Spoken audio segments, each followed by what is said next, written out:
Okay, so just one last few more comments I really wanted to make. So Bruce mentioned a little bit about using iNaturalist or using artificial intelligence for plant identification. I think that is just amazing. The technology is advancing so quickly. And so I really like to think about plant identification in terms of trying to leverage all the tools available. So the key is great, but then it's also great to try multiple independent lines of evidence, to speak in scientific terms, to try to be confident in your identification. So floras and keys are the fundamental, most important tool. Plant ID apps like iNaturalist are really useful. There's great opportunities on social media to connect with other people who are also interested in plant ID. Herbaria is just amazing repositories of all of this biodiversity knowledge, and then also the databases that allow you to access a lot of that knowledge, a lot of that information. So beginning with the Jepson eFlora, just to review a little bit, Bruce showed you very briefly the filtered keys. This is really an excellent way to kind of narrow things down. It's also useful just from a visual perspective to kind of organize things by maybe using one couplet at a time, being able to sort of isolate that from the sea of text on a page. But occasionally a plant that might be at the edge of its distribution might not make it into the key, or sometimes the smaller groups get left out. So if you use a filtered key and you aren't successful, it's a good time to just try to go back and key from that genus in the large flora. A lot of times it's great, but it doesn't always catch every little last plant. So it's a great place to start, and then move on to the complete key if need be. Also, the Jepson interchange that Bruce mentioned has links to a lot of tools, including the highly curated CCH1, Jepson's original flora, and then there's also links to some of these other resources that I'll be talking about. But that's just a good place to find information, additional information about your taxon of interest. The Jepson videos on YouTube is a really excellent resource. So although right now we don't have any up there that are for keying specifically, going through couplet by couplet like I presented, a lot of the information presented in these videos pertains very specifically and clearly to the morphological traits of that individual species that are necessary to understand to be able to key them. So this is a great way to familiarize yourself with a species or a group of species that will also be really useful in learning the terminology and being able to key. And then I also really love using regional floras. So there's just something that's really special about having a flora like the Marin County Flora. JT Howell's book is just one of my favorites, because you just get this really intense flavor of local knowledge and very fine scale plant distributions, where which ridge is this plant growing on, or what kind of habitats does it occur in, and in these like sort of poetic descriptions. So it's really wonderful to use the Jepson manual and the eFlora. I also love to use like some of these smaller local floras, just because there's so much unique kind of specific knowledge about a certain place that is included. So I encourage you to check these out. It's also nice too, if you key something and you're afraid it didn't work, most of these have a separate key, so you can key it in more than one place. That can also be really helpful when you're trying to identify a plant. And then these plant ID apps have become much better. For those of you who live in California, which is most of you, or the greater Bay Area, the quality and the quantity of data that is being added that informs these algorithms is just astronomical. There's billions of observations worldwide, and many of those are centered in the Bay Area. So these apps, they're still not awesome with grasses, for example, or really complex groups with microscopic morphological features that are useful for ID, but they're getting really, really good for a lot of groups, and especially for common horticultural plants. So you're walking down the street and you say, I've seen this plant in everybody's yard. I don't know where it's from. These apps are especially good with those sorts of things. And then iNaturalist uses the same algorithm. So Seek is sort of that freestanding algorithm, and iNaturalist incorporates the same algorithm or the same model to suggest identification.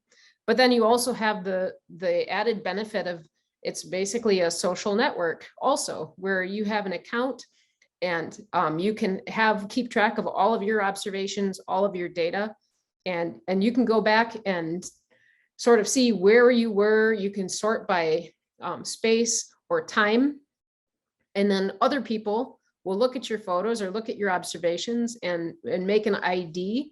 So if you have 2 IDs to species level and no conflicting identifications, those data will then be incorporated into aggregators like GBIF, which is the Global Biodiversity Information Facility, and they can be used in different scientific studies. So it's really cool to feel, as a researcher, I use GBIF and iNaturalist all the time to find plant distribution records. So it's kind of fun just from your own point of view to have a record of your own observations, but it's also nice to be contributing. And then there's also sort of a built-in mechanism to protect sensitive species. So if you find a federally listed endangered species and you take a photo and upload it to iNaturalist, the precise coordinates of the locality of that plant will be obscured. So the general public will not be able to use your photos to target endangered species. But you are able to share those coordinates with trusted people or groups of researchers.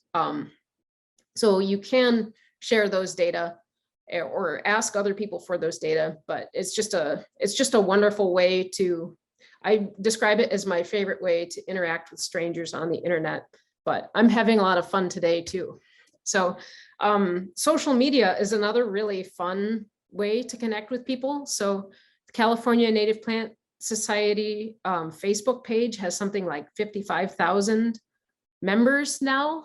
And so that's a great place to post photos or discuss ID or just connect with other people. Probably not a great place to go and post photos of Erodium secutarium. And if you do it, you'll soon learn why, but it's a group of people who really do appreciate native California biodiversity. And it's just awesome to think that there are so many people who are excited about native plants. In addition to the statewide chapter, there's also individual chapters.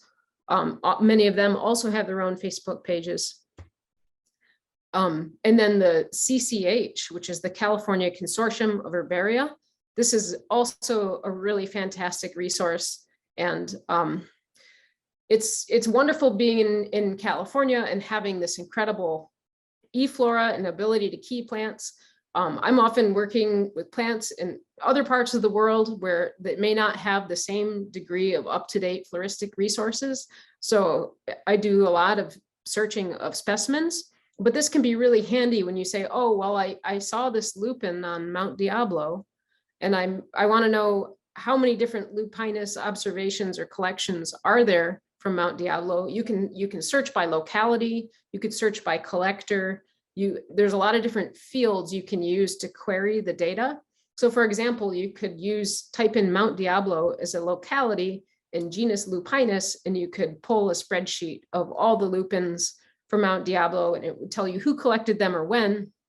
And you can also get this sense of the relative abundance of a plant. So you could say, well, there's only 3 of this species, but there are 60 collections of that other species. So that's something that you don't always get from the key or from the flora, that you can get from an herbarium search, is this sense of what is most commonly encountered in this place, or what do people most frequently collect from this county or some other unit. So that's really a useful tool for just helping to verify something that you've keyed and you just want to double check.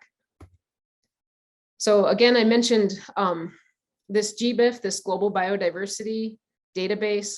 So this is just an amazing tool, and it incorporates data from iNaturalist, observational data from specimen data, and it's just a great way to get data from all these different diverse resources in the same place. So this is an example of Eschscholzia californica. It's interesting. You can see as a California native, it's really in a lot of other places in the world at this point. The other thing that's pretty amazing is there's 3,000 or so preserved specimens, but there's almost 60,000 observations. So it really gets a sense. There's obviously observations are never going to supplant specimens. You can't extract DNA from an observation, and you can't measure hairs on, there's a lot of things you can't do with a photo, but it really does give you an amazing sense for fine scale distribution. And in some things it's really difficult to verify photos or identify photos, but with some other plants, you can really get a pretty good sense from the photo. And also the positional accuracy, especially from recent iNaturalist observations where people have a GPS on their phone that also records the precision of the locality. You can do some really great things with this kind of data. So that's just a really fun resource to just go in. I encourage you to just go and type in GBIF and just play around with the website and see what you find. And then if you get really serious about a plant or are interested in learning more, there's some really just amazing resources that are available for free online. There's a lot of things you can find just by searching in Google Scholar, which will yield primary literature results rather than just sort of anything off the internet. So it will have more of like an academic paper focus. JSTOR Global Plants is a repository of type specimens that you often will need library access to be able to see all of those. But if you are really curious about, well, what is this species supposed to look like? And you want to find an image of the holotype, that's a place where you'd be able to do that. The Biodiversity Heritage Library is a huge repository of digitized biodiversity literature. So this is just an amazing resource where you can just find tons and tons of things, from the 1700s, 1800s onward. So mostly prior to copyright law. So really amazing for classic literature, beautiful old illustrations, things like that. ResearchGate is really a cool resource that is, again, it's sort of an online community, but it allows people to host their own publications. So if you're trying to find something and it's behind a paywall, if you don't have academic access or something, a lot of times authors will host their own research on something like ResearchGate. So it's kind of a way to circumnavigate the paywall and also see, what are people up to? What are people publishing on these topics right now? And if you are really interested in this is something I do all the time, where there will be some obscure article in the botanical literature that is undigitized or is inaccessible, and you can request it through interlibrary loan, and someone often in a different library across the country will make a scan of that article and email it to you so you can get it in digital form. Of course, you can also get it in physical form.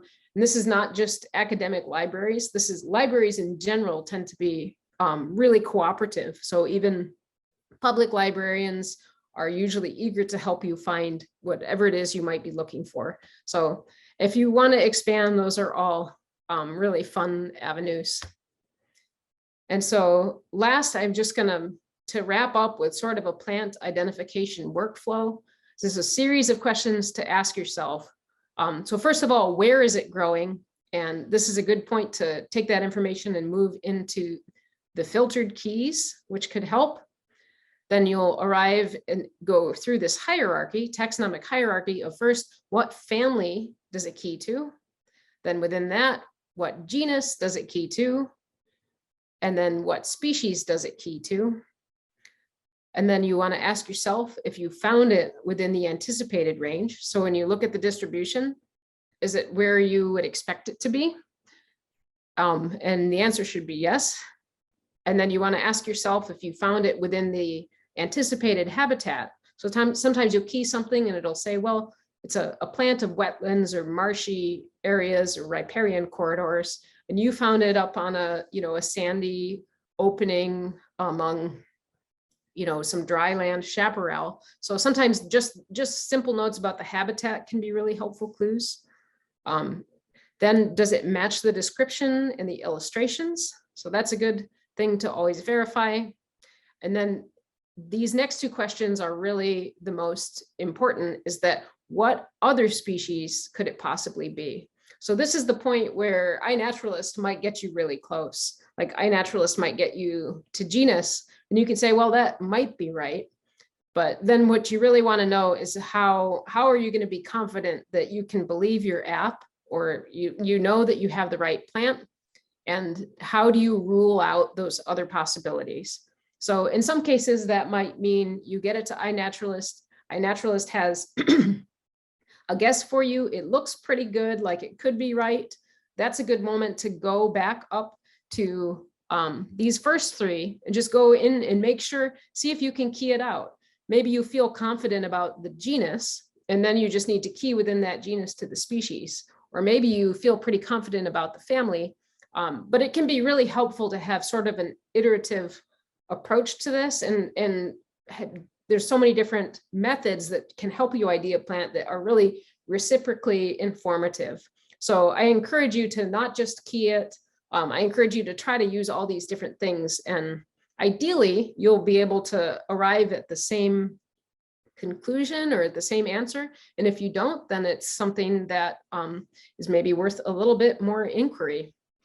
So with that, I just want to say, I hope you can all get out in the spring. It's a great timing for a lot of the state to get out and to see some wildflowers. So I hope you enjoy, and looks like we have some questions in the chat that we will move on to.